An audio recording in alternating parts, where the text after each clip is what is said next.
नमस्कार दोस्तों, जय हिंद। मैं संजय देवराड़ी स्वागत करता हूं आपका मेरे YouTube चैनल SKDU के ब्लॉग में।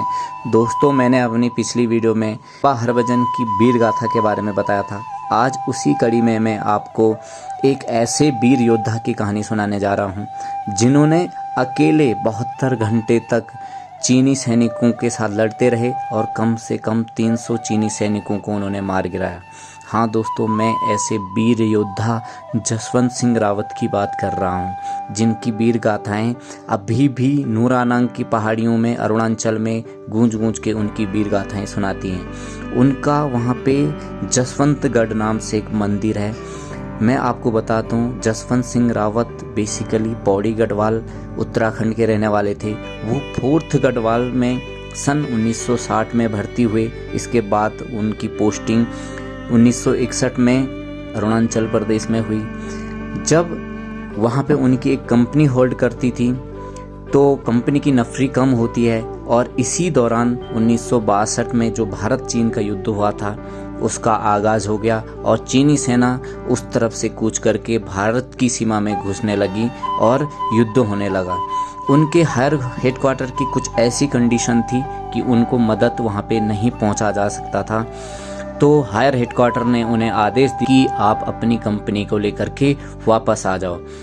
तो जब उनके कंपनी कमांडर ने ये बात अपने जवानों से पूछी कि हमें ऑर्डर है पीछे हटने का, तब उसमें जसवंत सिंह रावत ने पूछा, साहब ये ज़मीन किसकी है?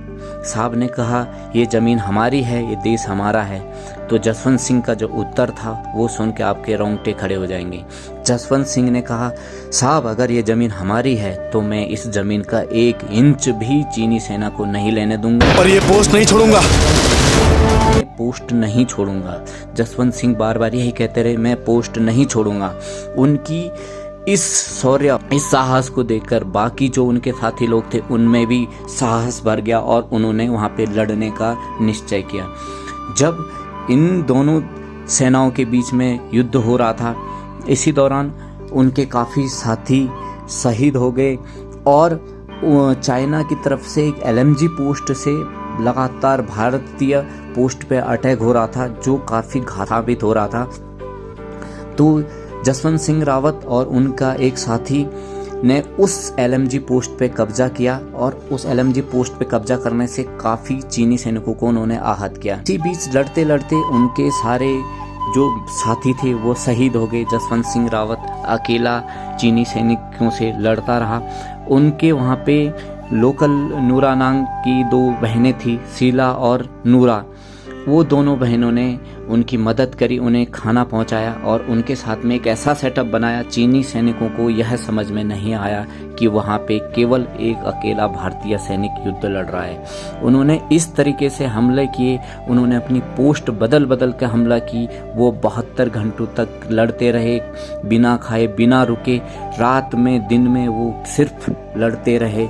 और जब उनको खाना लाने के लिए शीला गई थी तो उन्हें चीनी सैनिकों ने गिरफ्तार कर लिया, उन्हें पकड़ लिया। और जब उन्हें यह मालूम चला कि भारत का केवल एक सैनिक उनसे लड़ रहा है, इससे चीनी सेना काफ़ी ज़्यादा आक्रोशित हो गई और वो भारतीय पोस्ट की तरफ बढ़ने लगे। जब वो भारतीय पोस्ट की तरफ बढ़ने लगे तब उन्होंने जसवंत सिंह रावत को चारों तरफ से घेर लिया। दोस्तों, चीनी सैनिकों ने उनका सर उनके धड़ से अलग करके चीन ले गए थे और कुछ दिनों बाद उन्होंने जसवंत सिंह रावत के सर को पूरे सम्मान के साथ भारत को लौटाया और उन्हें सलाम किया और यह बोला कि ऐसा वीर सपूत भारत के पास है तो भारत को कोई नहीं हरा सकता है। सिंह रावत के सम्मान में वहाँ पे नूरानांग में एक मंदिर बनाया गया है जो आज भी जसवंतगढ़ के नाम से जाना जाता है। कहते हैं दोस्तों, जसवंत सिंह की आत्मा आज भी वहाँ ड्यूटी करती है और सिपाहियों को जो वहाँ पे लोग ड्यूटी करते हैं उनको समय से जगाती है और उन्हें सतर्क करती है। दोस्तों, ऐसे वीर सपूतों को नमन है, लेकिन भारत के कई लोग इन्हें नहीं जानते हैं। ये कौन थे, क्यों लड़े, कब लड़े, किसके लिए लड़े, ये नहीं जानते हैं। दोस्तों, वो हमारे लिए लड़ा था। 1962 के जो भारत चाइना युद्ध था वो हमारे लिए लड़ा था।